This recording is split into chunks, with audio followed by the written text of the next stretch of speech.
Our boy Alex is 27 years old and wants to buy his first house.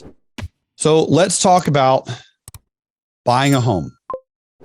I agree that buying a house, buying real estate is extremely important part of anyone's financial world and their financial picture. And what we're going to do is we're going to carve out the dream. We're going to figure out how we have to do that. So since you've never bought a house before, Alex, there is something called a first-time home buyer program in most states in the United States of America. First-time home buyer program, which means they're going to really, really be a lot more relaxed on tons and tons of the things that you're going to need to buy the house. There are a lot of programs that are going to offer you some pretty low interest rates. So quick question, are you former or current military? So Alex says no, and he lives in the UK. Even better. All right. So I'm semi-positive they probably still have one of these applications in the UK, but we'll find out. I'm not entirely sure, but maybe they don't. But they probably do. Well, let's say they don't. All right. The typical down payment on a UK house. So I know that the property in the United Kingdom is a little more pricey than the United States for multiple reasons. Because in the United States, Alex, I'm not exaggerating, you can buy an entire house with land for $200,000.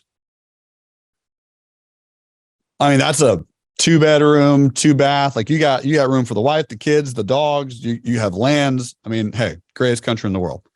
$200,000. But it's going to be a little bit harder for you in the UK because I've been to the UK and I've worked with a lot of United Kingdom residents and individuals. So what's the house that you're looking at approximately? If I had to guess, it's going to be around 600K, 600,000 pounds. Okay. Yep. Close. I was close. So Alex says, my partner and I want to buy a rural Scotland. So we're looking at about 300 to 400,000 pounds. So let's just go top line, 400,000 pounds. Okay. Got it. Now, for you to get a house there, you're going to have what's the typical down payment for a home? And the great news is, Alex, you're teaching a lot of us ignorant Americans some new things as well. So I'm like, wow, cool. I get to learn. So if you're going to be buying a property in Scotland, what's the down payment on that? Usually, I'm quite positive it's not 100% because there are some countries that you have to have 100% down to buy that property. But it's most likely going to be somewhere between 10 and 20% if I had to guess. Okay. So, yep, you agreed. So you said 10%. Okay. 10% of 40,000 is 40K. So how much do you have in savings so far? Oh man, you're so close. Our boy Alex has $20,000 in savings. So you are almost halfway there. That's really, really cool. And if you're buying a $300,000 property, I mean, now you're even closer, right? So it can be he did mention rural Scotland.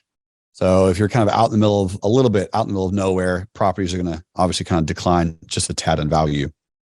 So you're getting very, very, very close. I love that.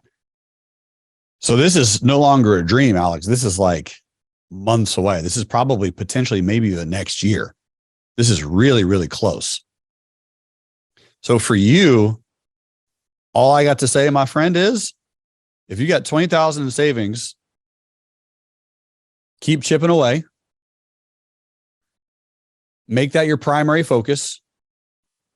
I would say, again, me personally, do not trade that money because I get it. We're here in a trading webinar at a trading education company. Do not take that money and trade it because it's going to come with all kinds of level of stress that you probably don't want about losing it or growing it or like doing whatever you're going to do. I wouldn't do it with that money if buying a home is your dream. Now, this, my dear friends, is the normal average way to buy a home in almost any country. The majority of the countries I'm familiar with, this is pretty normal. 10 to 20%, you buy a property, you get the mortgage, you pay the interest, you pay the note, you pay all things, and you're good to go. And Alex is almost there. But there are other ways. You could do something called owner's financing, which I do know is available, even in the UK.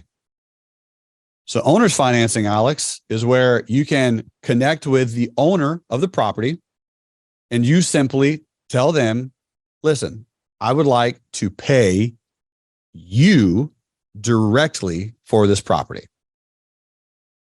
You already own it. You already have it. You already keep it. You keep the title. You keep everything that you have, and I will be paying you X amount of dollars per month so that you do not even need a down payment. You just take over their mortgage payments. You live in their house. You come up with a contract. Obviously, you spend a little bit of money for a lawyer or an attorney to kind of print it out and create this document for you, present it to the homeowner. Now, is that going to take a little bit more work? Yeah, right. You're going to have to go and either talk to people, ask people, knock on doors, make phone calls, send letters. It will take more work, but essentially the seller becomes the bank in this example. So here's what's cool, ladies and gentlemen. Alex says, hadn't heard of that. I'll definitely look into it. Yeah. Because here's what's cool, brother. That's one creative way of financing a property that's also available here in the United States, where you don't even need the down payment anymore. You can just take over a property, and there's all kinds of ways to do it. You can do a lease to own, you can do rent to own, you can do owner financing. There's a lot of really different applications that are just creative ways to think about it. Because, ladies and gentlemen, if you're taking notes, go ahead and jot this down. If you want to be like everyone else, listen and do what everyone else does. Alex, on a Tuesday at 27 years old, is on a webinar for global stock market education, which means, Alex, my friend, you are not like everyone. You are a very select group of individuals. So this is an opportunity that is available to you that's different, because the only way that you get different information is by asking questions, showing up, and being somewhere like this that generally requires both money and time. And if you can be in a place that requires money and time, that you have a mentor, a guide, or someone to give you information, proper information, proper education on a particular skill set, that is when your life will change, because you will learn new things. And when you learn new things, applied education, applied knowledge becomes ultimate power. Now, type in a 3 if you learned something brand new from Alex's position. Alex, thank you so much for sharing your dream with us. That's amazing. My man, this honestly, truly, without question, without exaggeration, could happen to you next year. Very, very simply. Just spend a little bit of time and a little bit of energy going out and getting more intel for you, for your family, and go ahead and secure the payment of that house.